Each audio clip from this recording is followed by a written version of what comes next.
you, Rachel, for Chads. Chads! What the hell is a Chad? You don't want to go around eating. Someone named Chad. Chad, sorry. I don't keep Chads in my freezer for a snack. No, you keep in the pantry. At room temperature is when they're most enjoyable. Alright, well, I was underwhelmed by the Chads. Chads. Anyway. Chads. Okay. How much is it? Is it Chad wine? Ched wine? No. Okay, firstly, it's probably just an acronym, KRUG, but it looks like Krug. From 1928. Sold for $21,200. Oh, is there a reason? I don't know. Krug wine? Anybody got a bottle of Krug yet? Well, in 2005, a bottle of Krug from 1953 went for $12,925. Wow. Which is still a lot. That's an expensive Krug. Oh, man. How's that? How about this one?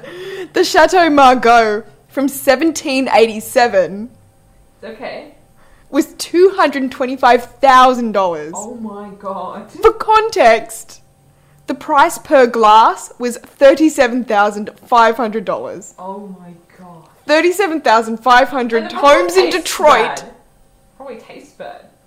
It's from 1787. Who can verify that? Surely you can just you know how making treasure maps in I was going to just put the tea bag. Maybe somebody done that. Yeah. The Inglenook Cabernet Sauvignon Napa Valley from 1941 sold for $24,675. Again, that's $4,000 per glass. It's expensive wine. $4,000 Yeah. for a glass of wine. Yeah, I don't know. I wouldn't be spending any kind of money on wine. What about this one? Jeroboam of Chateau Mouton Rothschild. Mm-hmm. Oh, I'd be such a good wine person. From 1945, sold for $310,000. $8,600 per glass. I still want the Krug. Krug's pretty good. Get me a good old glass of Krug. God. Yeah. So, but the advice is, if you ever happen upon a bottle, don't drink it. Because it'll kill you if it's come 17 whatever. Yeah. Well, the Krug's not that. Well, that was one of them. There was another one from 1787, the Chateau Lafite. Tastes like feet. Yeah. 156,000. How could you spend that, I don't know. I get big ticket items, right? Mm-hmm. I get splurging on the $500 house in Detroit. But I don't get That's a big ticket. I get $12 million for an archipelago. I understand that. Which sounds so reasonable now. One of those bottles of wine was almost as much as my house cost. Yeah, the $310,000 one. Yeah. The Jeroboam of Chateau Mouton Rothschild. Anyway, let's move on from that. $26,000 per glass? Barry O'Farrell, you should have held out for more. That's what we're saying. You resigned, you lost your really good job over $30,000. It wasn't worth it. Anyway, let's go to some songs now. Yes. And we'll be back with some Prime Ministers and some Royals. Welcome back to Wednesday Night Zombie Fever on 2BACR 100.9 FM.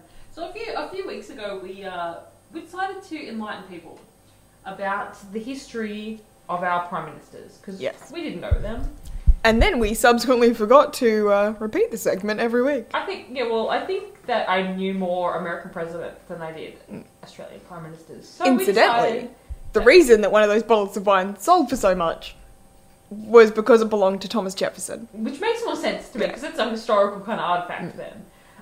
Anyway, so we decided to enlighten people on the past Prime Ministers. And we're up to the second Prime Minister, Mr. Alfred Deakin. Mr. Alfred Deakin, he is the second Prime Minister. He was also Prime Minister again, the fourth Prime Minister, and he kind of just kept coming back. So we're going to call him the persistent Alfred Deakin. He was Prime Minister about 3 different times, intermittently with a couple of other people who, again, were president a few different times. Prime Andrew Minister. Fisher. What did I I say? said president. Oh, sorry. Whoops. Alfred Deakin, Andrew Fisher, and George Reed, actually. They all kind of... Came back. places. Yeah. They all kind of boomeranged their way into office a couple of times. So Alfred Deakin was born on the 3rd of August 1856. He died on the 17th... Oh, sorry, yeah. He died, ladies and gentlemen. Yeah, so you're sure. Well, On the 7th of October 1919. And he was in office from 1903... Actually, not very long at all. 24th of September 1903 to the 27th of April 1904 for his first office. it's weird because they didn't have very long terms back No. then, did they? It's very strange to me. Anyway. His second term was from the 5th of July 1905 to the 13th of November 1908, a little bit Oh, it was longer. a bit longer, yeah, that's alright. And then from the 2nd of June 1909 to the 29th of April 1910. Wait, 1908, and he was again Prime Minister in 1909. Yep. So that person between was only Prime Minister for what, a couple months? Oh yeah, from like November 08 to June of 09. A couple months? Andrew Fisher was in there a little while. Okay. But then he beat out Andrew Fisher in June 1909. In April 1910, Andrew Fisher returns. Andrew Fisher's like, Andrew Fisher 2. Andrew Fisher returned. The revenge of Andrew Fisher in 1910. And then, he was basically he was the member for Ballarat the entire time from the 30th of March 1901 through to the 31st of May 1913.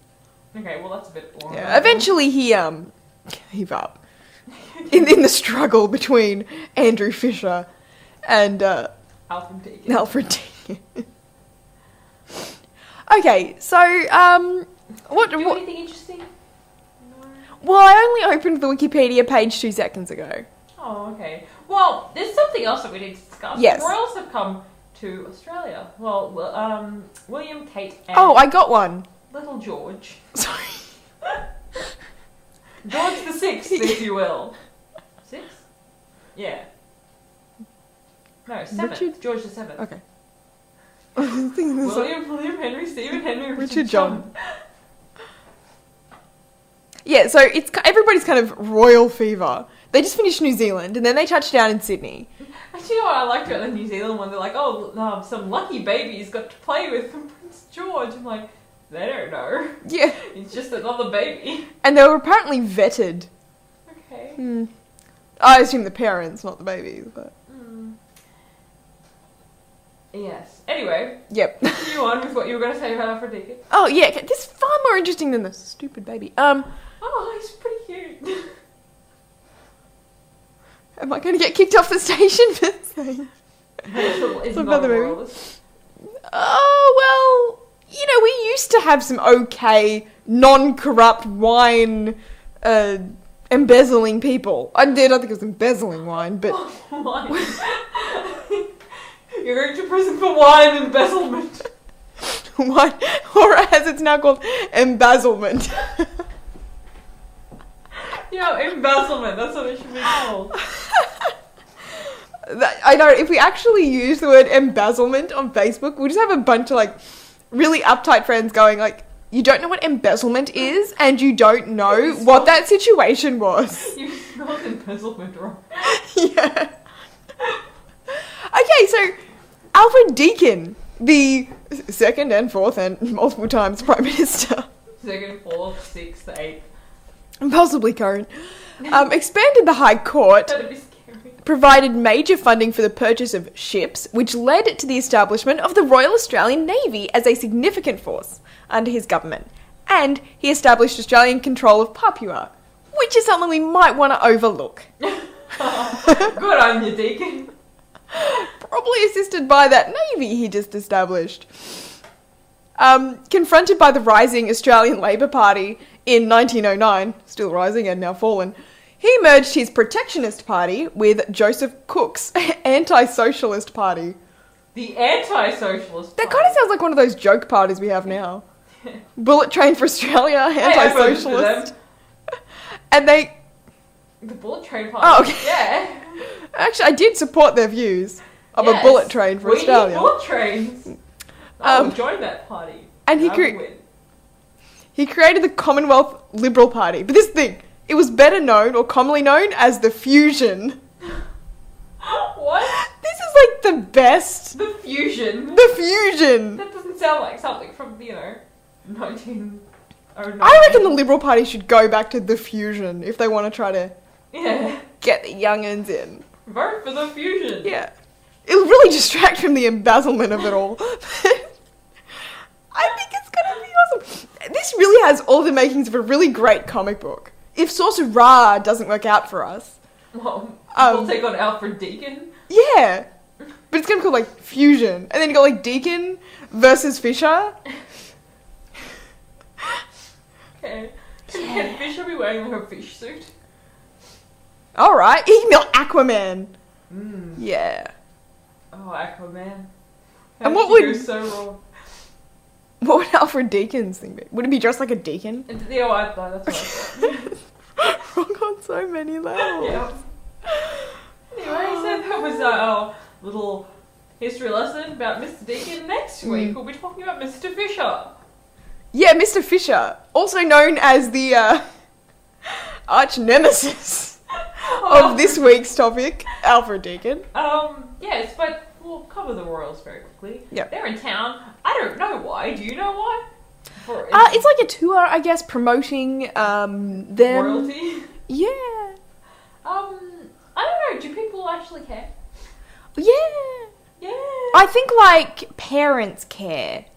Like, the kind of mothers who sit at home, who watch Days of Our Lives, and then get really worked up over stories on a current affair in Today Tonight.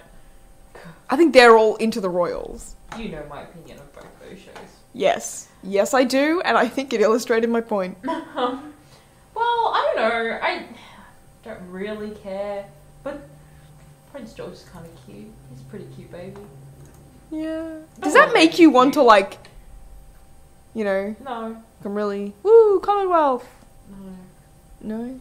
No, well, I don't think it's going to make that much of a difference if we didn't have them, or if we had them. Like, if our Prime Minister was really President, I don't think that would make much difference to us.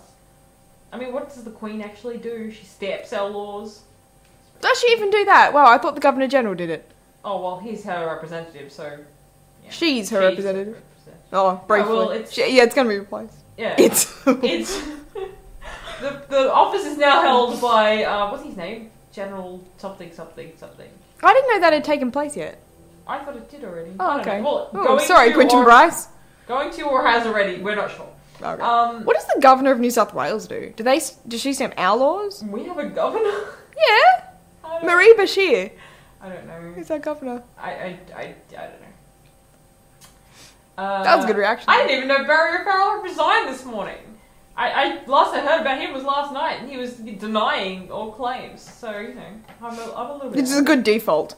Just deny everything. Deny everything. Are you the Premier of New South Wales? No, I am not. He learnt politics listening to that Shaggy song. It wasn't me. It was me, yeah. Yeah. That's a bad song. That's not how you should learn PR. But obviously your lecturer did. Deny everything! I don't know. Yeah, we are... No, I didn't mention that on air, did I? Did I? Yes, I did. No. Yeah, you did, yeah. I did, yes. Did I? You did. We get confused on this show. Yeah. Anyway, so... Otherwise that's going to seem very strange to everyone. Yeah, should we be a republic? Does it really matter? I reckon if we had some sort of a vetting process where you needed minimum qualifications and non-stupidity to be Prime Minister and therefore President, I think it'd be okay. I know, I think all politicians because think about like have the a level of crazies stupidity. that you could like get in there and then they'd actually be head of state. That's scary. Yeah, but is it any scarier than having some old lady be our head of state? Really? Who would we have on our coins? Or you can have Deakin on one side and Fisher on the other. That'd be hilarious. Well, it would have to be our first president, like the Americans, right? Oh, God. Could you imagine if it was like Tony Abbott? Yeah, what if He it would was not be good on Bill a coin. Shorten as well? Yeah, well, They're all I feel like pretty bad. I always think of like a human bobblehead because I only ever see his head, so I picture him really short. Like, I picture his body's too well, short. would you go for our first prime minister or our first president? You'd have to have our first You'd probably have like people from history. Australian history. Yeah. Who? You know, they'd probably just keep the Queen. Probably. Well, coins would still have the Queen on them. Although, once the Queen is no longer Queen and Charles... Maybe they'd have either like... They'd probably have Edmund Button or Henry Parkes Possibly. or something like that. Something like that, yeah. Or... Yeah, once the Queen is gone, we'll have Charles at our coins, and that's not going to be a pretty coin at all. No. Like, at least the Queen, when she was younger, looked kind of alright. Yeah, she looks quite regal. Yeah, not Charles, though. Mm. No. Although William's alright, he'd be alright on a coin. Yeah, now. But he isn't going to be king anytime soon. Because I don't think the Queen's going anywhere. No, I know, she lingers. She seems quite spry. Yeah, this is brightly, if you will. Yeah. Yeah, and then there's... Oh. But how old is Charles now? He's pretty old. Yeah. Look at that, how old is Oh, Charles? sorry, okay. Uh, Sorry, I'm still reading on Alfred Deakin. I don't know who we should cast as the villain. Fisher. Because he was particularly active in drafting bills for public service, arbitration in the High Court. His second reading speech on the immigration restriction bill was to implement the White Australia policy. Oh. Well, So, I don't think that anybody back there was particularly nice. but it was Well, notable kind in of racist. avoiding blatant racism by arguing that it was necessary to exclude the Japanese because of their good qualities, What? which would place them at an advantage over European Australians. So, the Japanese are too good for our country. Well, they're just better than everybody else, who we also don't want here.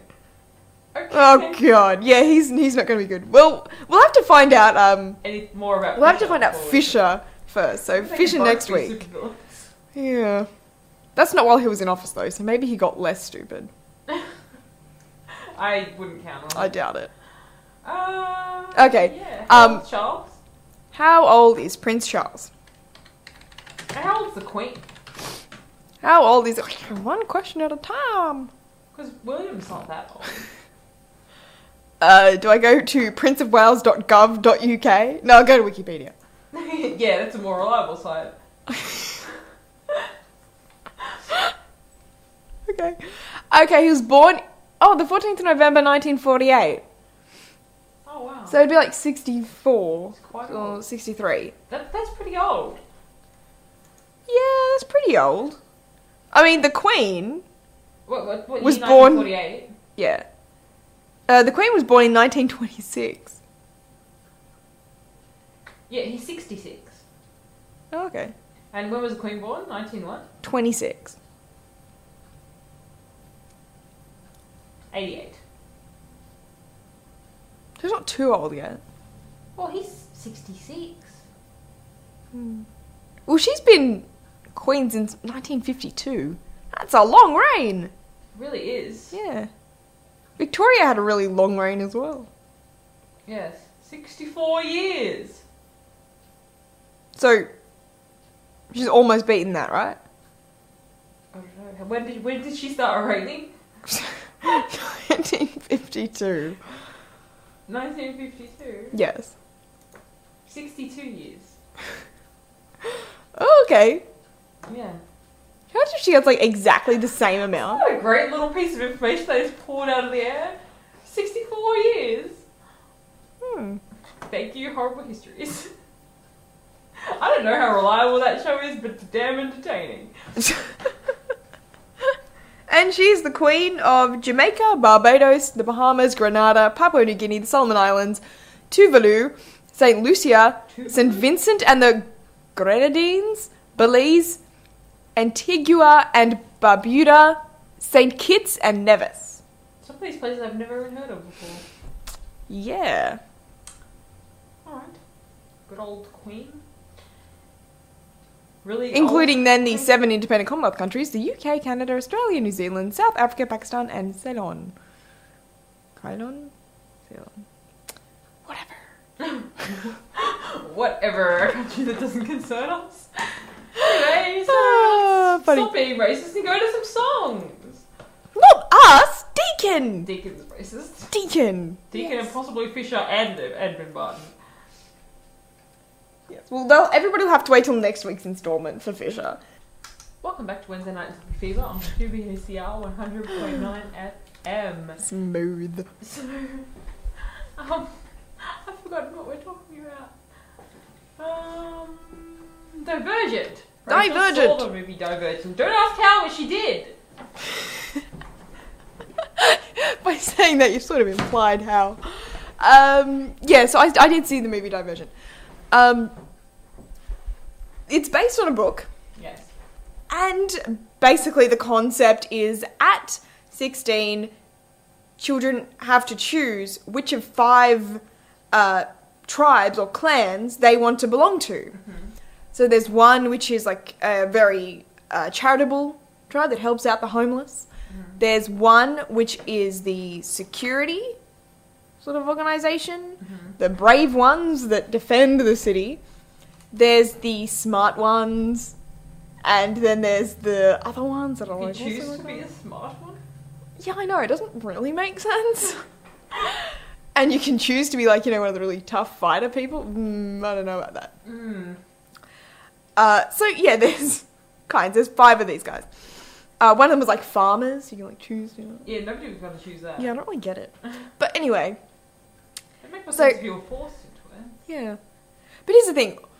When they grow up and they choose one of these clans, they then cannot have any contact with their family. Oh, you can only have contact with... What if your family's clan. in the clan? Well, then that's okay. Oh, Yeah. okay. But you can only have contact with people in the clan. Why?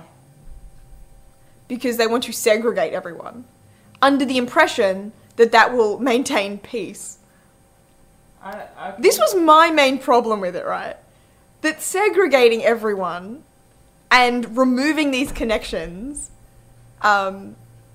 somehow creates a more peaceful society and doesn't create conflict. No, well, you didn't read the book, right? No. And neither have I. So maybe the book makes a little bit more sense.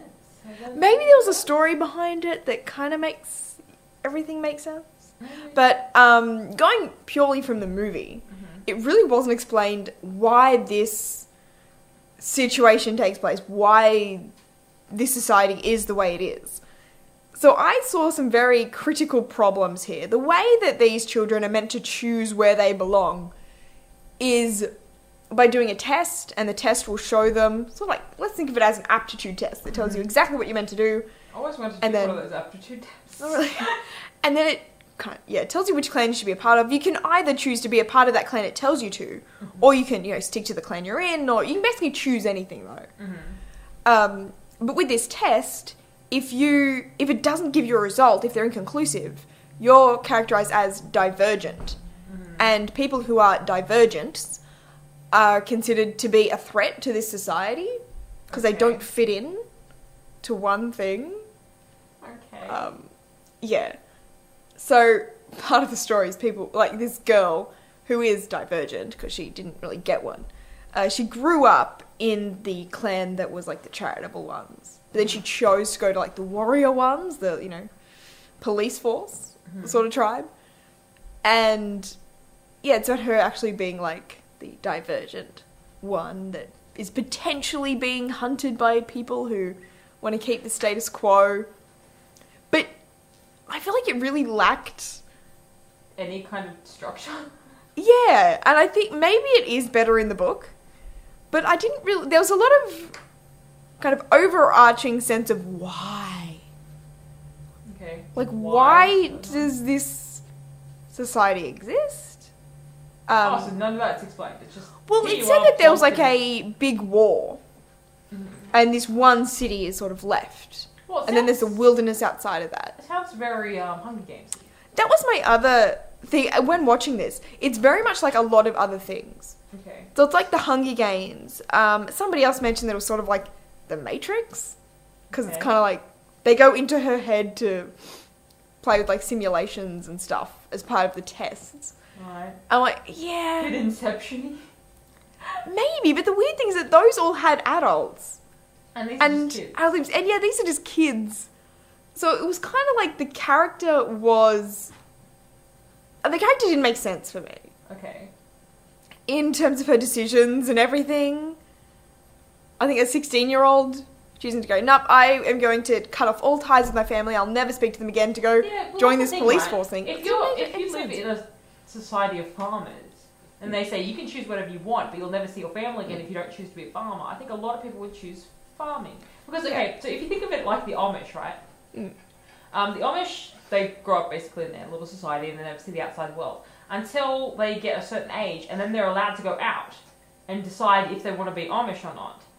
And they could do whatever they want in this time. But most of them decide to go back mainly because, of their families, because they'll never see their families again if they don't.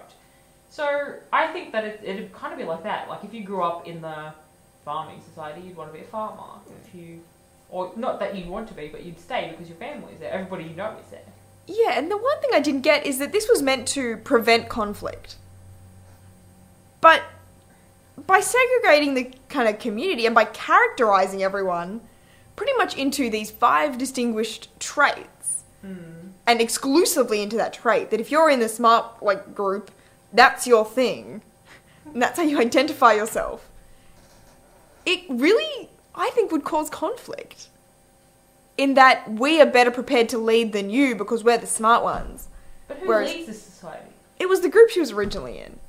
They lead the society? Yeah. Alright. So like the charitable ones. I thought it would be like some kind of supreme overlord dude. No, it's a group. It's not as cliched as having, that sort of dictator over everything. So it's not the Hunger Games? Not exactly, but it's still like the Hunger Games in the sense, I think visually it's very similar to the Hunger Games. Okay. There's a lot of grey tones. Right. And particularly the outfits. And then you've got entire training sequences of this girl trying to shoot a bow. I didn't dislike the Hunger Games. I like the films better than I did the books.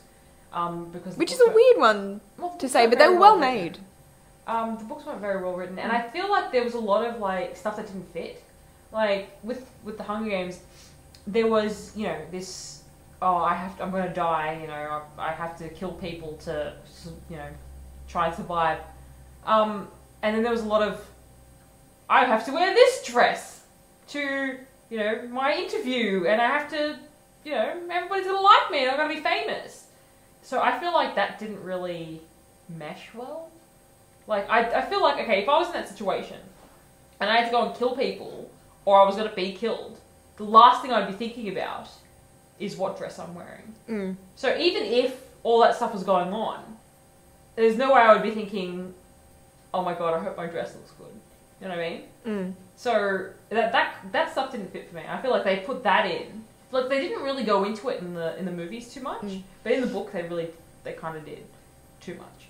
And I feel like that was a little bit well, we have to try and grab the female audience a bit more, because this is teenage girls that are going to be reading this. And also trying to show kind of the difference between culture in the capital and District 12. They're kind of talking about dresses and how everybody's dressed a lot, but not. But I feel like, okay, you can talk about that.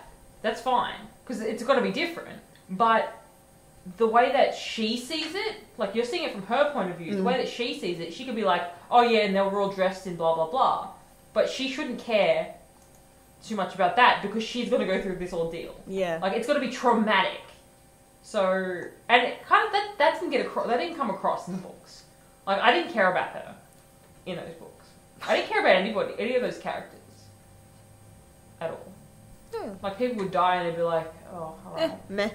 Meh. And there's this one, that one bit, if anyone hasn't seen the Hunger Games, it's spoilers, where the really young girl dies, I can't remember her name. Rude. That's meant to be really sad, right? In the book, I'm like, oh, okay. So she died. So she didn't get any attachment to the character? Well, yeah, okay. I don't know. It just wasn't well written. But, sorry, you were talking about Divergent. Yeah, Divergent. I think it is pretty good for its genre, and particularly for its audience, which I think is sort of the Twilight audience. Because it is much deeper than that, and it's much more serious than that, which is good.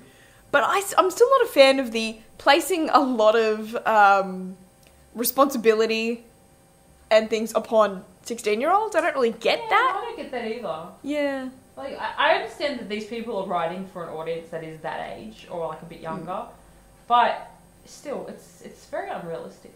Mm. And as I said, maybe the politics of it is better thought out in the book, but in the film, you're just watching it going, this is going to lead to conflict. You know that there's going to be competition between these groups, that you are segregating, and that you are making so homogenous and so, like, I guess, exclusive of all others. Yeah.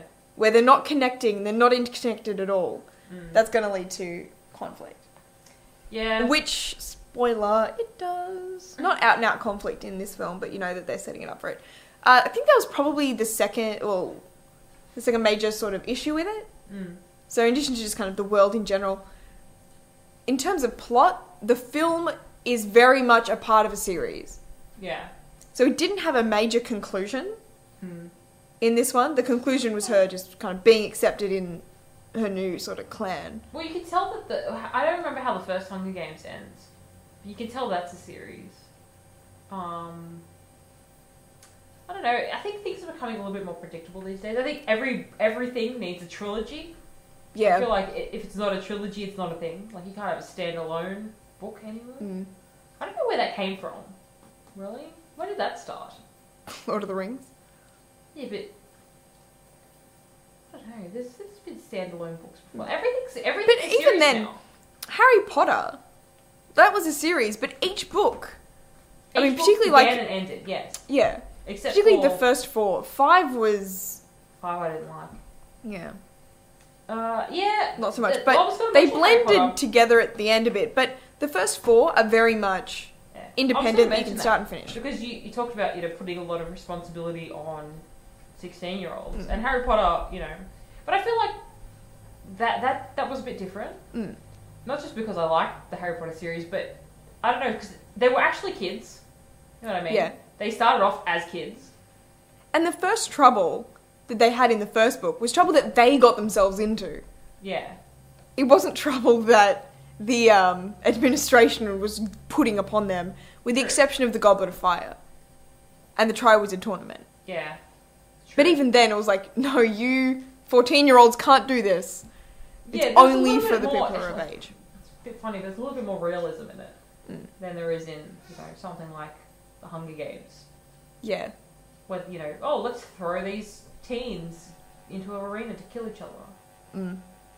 I feel like as soon as someone proposed the Hunger Games, then there would be, an uprising. Yeah. I don't think that's like something that they would let go on for 70-something years. It's like the 75th Hunger Games Yeah. in the second book or something. Yeah.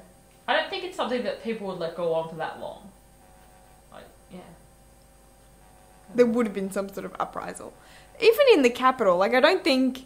Because they made it out to be like this spectacle, but I don't think people in the capital would have just accepted Not everybody, yeah. watching people kill each other. Yeah, I don't know. Well, medieval times they used to watch hangings and stuff, but beheadings. Those criminals, not children, who were put into an arena to kill each other. True. I don't know. I don't know. I don't think Hunger Games was that bad, but yeah, it does have its problems. Yeah. Maybe it's because we do like Harry Potter better. I don't know. Harry Potter. Well, I suppose we did read that when we were kids too, so we're less critical then. Yeah. Now I'm really critical. Me too. And I don't know why, I guess in the world of Divergent, this system of, dividing people has been going on for some time, but for some reason it always takes this one 16-year-old kid to bring the system to its knees. I don't know. Do you think we would have... If I had read that when I was a kid, I don't think I would have found the problems with it that I do. Yeah, because I think the problems that, I saw in it aren't so much plot as they are just problems within that world. Because, the problem with Harry Potter that we probably don't realise when we're watching it was the fact that he seems to get the exact knowledge that he needs the class before he needs it. Yeah. Yeah. It's all very convenient. Can you imagine if, in the 6th book, somebody had come up with, gillyweed and go, I could have used that 2 years ago. Why are you telling me now? True, but he did have people helping him. It wasn't just him on his own. Actually, he never really did anything on his own. That's true. Which is, again, a little bit real, more realistic. Because he Yeah. wouldn't have... Okay, so if you take the first book, he wouldn't have been able to get through any of that stuff without Ron and Hermione. In... What happened in the Chamber of Secrets? Oh, well, Hermione figured everything out in the Chamber of Secrets. He wouldn't have gotten anywhere without her. Same as in Azkaban. Like, well, she was really a staple. Oh, Goblet of Fire, he had a bunch of people helping him. Yeah. Yeah, it was... Had people helping him kind of all the way throughout. Yeah. Yeah. Even when, in the very beginning, like, even the whole thing with Voldemort killing his parents, like, if he had killed the mother, then Harry would have just died. So...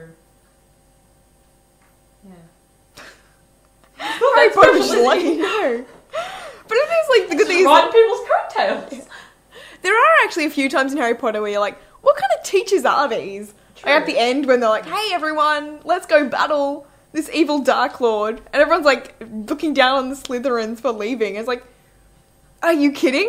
Yeah, well, what kind of duty of care operates at Hogwarts? And they're like, oh no, you guys have to stay and fight these evil people. You and might risk die. your lives for this kid who most of them probably wouldn't even know. Well, they'd all have heard Heard of of him, him. but yeah, I don't know. I still think it was a better thought out series. Wouldn't most of the people in that Battle of Hogwarts be like, Harry Potter's not even here, he hasn't been at school all year. And then he had to repeat the year. Yeah. Like the next year, he's him and Ron, Hermione. Maybe Hermione could get credit, but yeah. Yeah, That no, was Ron the definitely not. At least Harry was good at Defense Against the Dark Arts. Yeah. I don't know. Those books were better though. Even now, I'd much prefer reading Harry Potter over The Hunger Games or Twilight. Oh my god. Oh, don't even get me started. Twilight's the worst. It I'm- is. okay, Out of those, yeah. I'm definitely not putting Divergent in the same category as Twilight. No, I don't think 'Cause it's much better that than bad. Mm. Yeah. Anyway, I would give it a solid 6 out of 10. It's worth watching, but it does really struggle with pacing for a bit and doesn't really reach a climax, which I think it should. So it doesn't really stand alone as a movie. Yeah. I suppose it has to have that kind of... It doesn't have an end kind of thing. But, yeah, I don't know. Even the first Lord of the Rings movie was, you know... Even though you knew the second one was coming, kind of did have a peak to it. And then... Yeah, because it ended with, like, ending of the Fellowship. And then the second one, you had the Battle of Helm's Deep. Deep. Yeah. And then after obviously that, the there third was the final one. Second one. Which had ending problems, though, the last one. Did it? Too many! What do you mean? The final Lord of the Rings film had like 10 endings. The Eagles pick up Frodo from Mount Doom, and then everybody's, in Frodo's room at Rivendell. Yeah. And then, Wasn't it Rivendell? No, that wasn't Rivendell. That was, whatever Aragorn's kingdom was. Because remember they had the crowning? oh yeah, and then there's the coronation. Yeah. And then they've got sending, Frodo and everything off on the boat. Yeah. And then they've got Sam. Yeah. Wait, did they see Sam? You see Sam, right? I think we see Sam. He goes home? Yeah. Yeah. Like, so many endings. True, I do love the Lord of the Rings, though. And if you were at a 9 p.m. session, it was like 1 a.m. until you got through all those endings. Let's wrap up all the loose ends. I always wanted to do the movie marathon with all 3 of those movies. Oh, and pretty soon you're going to get to do 6. Yeah, it'll be a whole day. Yeah. I still haven't seen those Hobbit movies, though. Oh, you know what? If you're into Lord of the Rings, you'll like them. Yeah, I know I like them. I don't know why I haven't seen them. I don't know. Interesting. Well, maybe that can be a review next week. You can review. I was thinking actually I should probably read Divergent and see if I could figure out what the hell I'm talking about. Yeah, like maybe I should read it and see if it makes more sense than the movie does. Yeah. Because maybe you'll read it and you go, what the hell film was she watching? Usually I read the book before I see the movie. So I've never really got that, I don't really understand what's going on because I already know what's going on. Even Game of Thrones, really, people were like, oh, it's so confusing to find out who's who and keeping track of all these characters. I'm like, maybe it's not confusing for me because I already know them. It's confusing for me because I jumped in at like the second season. Oh, no, so they didn't introduce anyone because everybody already knew each other's names in the and the comics most and the show. important person is already dead. Yeah. Spoilers. Not that anybody hasn't seen. Like, why are all these Stark kids moping around? Whatever happened to... And why does everybody hate that Joffrey go? Oh, Joffrey. Actually, spoilers if anybody hasn't seen it. The most recent episode. Okay. Turn off right now if you haven't seen it. I'm going to give you 5 seconds. I haven't seen it. Oh, God. Rachel doesn't care though. 3, 2, 1. Alright. Joffrey finally died. Oh my Finally. God. Oh my god. Everybody's like, oh, I really hate Joffrey. I'm like, I already know what happens to Joffrey. Do I have know like a ages. victory song here? Yeah, he gets poisoned. And now the whole thing is, who did it? Who killed Joffrey?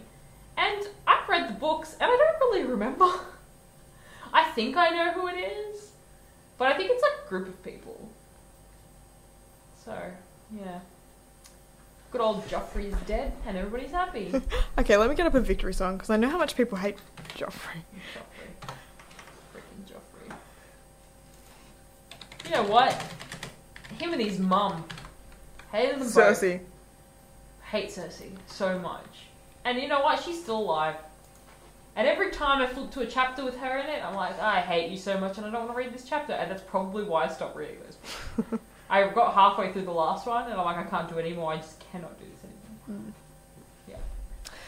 Talking about books and fandoms, though, we'll be back to talk about Supernova. Yeah! Woo! Woo, Supernova. Woo! This is a victory song for everybody who hates Joffrey. We are the champions on TVACR 100.9 FM. Welcome back to Wednesday Night Zombie Fever on TVACR 100.9 FM. Oh, I should have mentioned before, Bridget is not here tonight. She's a bit busy. So, if you hadn't noticed, she hasn't been talking.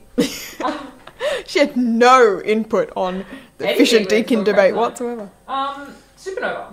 Yes. Well, it just happened in Melbourne. The one before that was in on the Gold Coast, and the Sydney one is happening in June. So we found out today that places are still open for people who want to set up a store. Exhibitors. Yeah, and we thought we could do that. So we checked how much it would cost. And, to set up a shop stall, it's like $1,000 something dollars, which we don't have. But we also don't have a shop. So that's good for us. Well, we have a shop, but not a good one. Well, if we as local press, say, decide to go as like a small press, We can set up a table we can set up for about $400. I don't know. Do you think it's BYO table? I think that's a supplier table. Oh, I hope so. $385 I think it was for us to set up a table, and that would get us into Supernova for the weekend.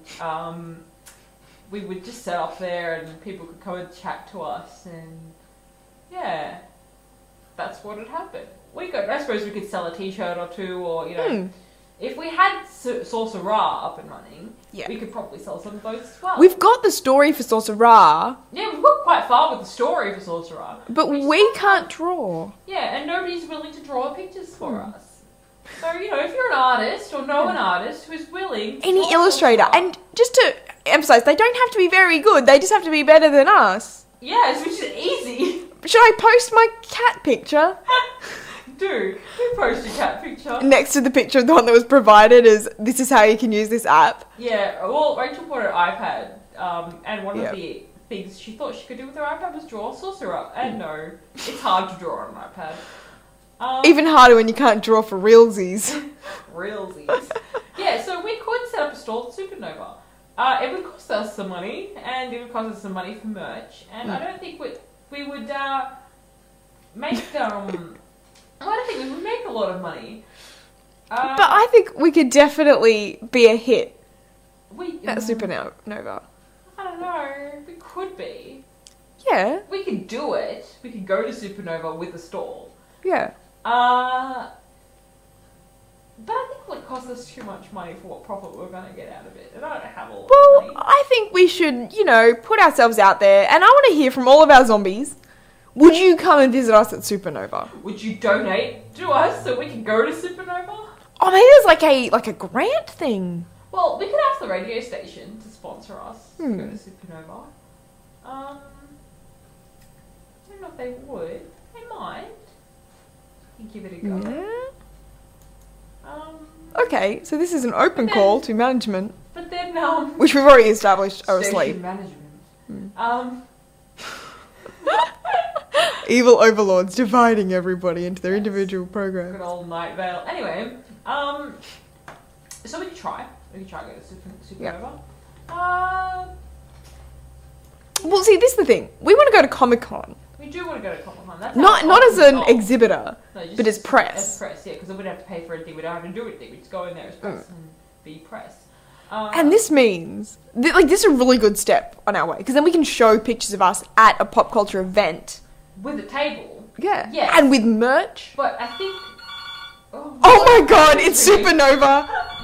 Oh my god, they want us. Okay, yeah, you get the phone. It's gonna be fun. Wait, is my friend plugged in? I don't know. What am I, your phone? I don't know if you're plugged in. Hello. Okay, so Elsa's trying to answer the phone, and it's who, maybe a ghost. I think we should go to Supernova, maybe set up a stall, or even if we're just setting up with all of the recording equipment, because we are pop culture. We are the pop culture gods of Bankstown and Auburn. I don't think that's too much to say. Maybe we can just downgrade that to the gods of Bankstown pop culture and upgrade ourselves to Auburn later. I don't know how to do that, Steph. Oh wait, no, you know how to do that? We got a new thingamajig. Okay, wait, I can do this. Do you want me to try? Yeah, do it. Go ahead. Okay. Alright, well, we're just gonna try which one. Oh, wait. Send to Mixer. Press this. Hello, listener. Hello. Oh, look, you're on air. How you going? I'm good, thank you. Cool, what's your name? My name is Sung. I believe I met you guys at Relay for Life. Yes, you did. Sir? You did. And you guys yes, won the gnome. Well, not the gnome, but you won the guessing competition for the gnome. That's right. Yes. Okay, can I ask questions about Supernova? Yeah, You absolutely can. How much is the entry fee for Supernova? Well, to enter as to buy a ticket yourself, it's about, for the weekend, it's about $55 or something like that. So you go for $55, something like that. Yeah. It's a big event. Oh. Stan Lee is going to be there. Yeah, well, we haven't got the prices for the Sydney one yet because tickets haven't actually gone on sale. Yeah. They go on sale early May. Yeah. Oh, that's a lot of dosh. Well, it's not that bad for 3 days. It's not as much as the EB Expo would be. No, not too sure about that. But okay. I just want to give a shout out There's individual to my single friend day Bon. tickets. Yeah, go ahead. Yes. Give a shout out to my friend Bon Lam, who's also listening as well to the radio. Woohoo! And I want to thank you guys for the gnome competition and the treasure map as well. Oh, awesome. Have you guys finished eating all of your chocolates yet? The chocolates, oh yeah, it was very, very delectable. I enjoyed it very They much. were gone on the night, right? Ah yes, and have you looked at the images for the Game of Thrones thing, the reference? No. No, yeah, it's from Sansa and the jewels, right? Yeah. Yeah, no, I know about that. Yeah. I know about that already. There was 7 and then there was 6. Yeah, well, apparently one of them was poison, and that was dropped into Joffrey's glass, and She puts the blame on the short guy the short because he was handing drinks to him. But it wasn't actually Sansa who did it. Well, that's apparently the thing. Oh, really? No, it was like the Tyrell lady, the old lady, who took the thing from her necklace because she was the one who gave her the necklace or something. It's a whole big thing. Yeah. You had to have watched season 1 to figure out. Well, no, it was apparently introduced only this season, but. Oh yes, and did you guys answer my would you rather question the other day? Last week? Yeah, we did. We went ducks and listening. horses. We had a massive conversation. No, about it. but here's the thing. I haven't been able to upload last week's episode yet on account of laziness. So, but I'm onto it. I promise you I'm onto it. I couldn't get the radio to work last week. So it was a bit. I couldn't listen to it. Yeah. Oh yeah, that's not you though. That was it. Yeah, that was streaming's fault. But yeah, that will be up on YouTube, so you can listen to our massive conversation about ducks and horses. And the debate over like the breed of horse and duck.